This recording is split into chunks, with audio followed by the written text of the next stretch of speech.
one of the best tips I can give you for becoming a better trader and investor is to understand how a trend changes, be that in a stock, in an ETF, in a futures contract, or options.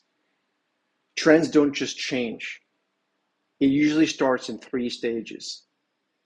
First, there's an extreme sell-off, then momentum starts, and then we've got a trend. Let me show you.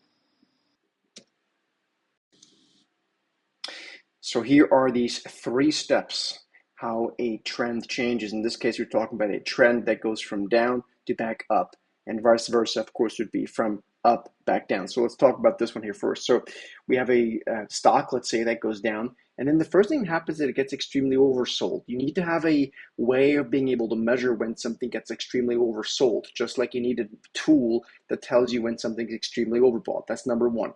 Once that happens, then we typically tend to see an initial reaction function that leads to some momentum.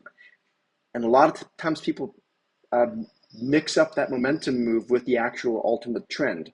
This typically here is where we start to dabble. We start to play some for some initial rebound, some mean reversion. There's a lot of money to be made here, typically with leverage options, futures, whatnot.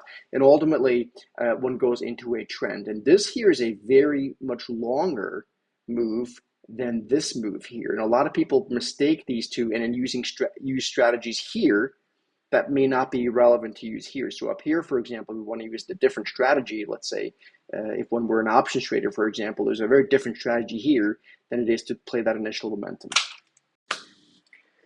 Go ahead and give that a shot, and I think you'll see some big changes in your trading and investing behavior. See you soon.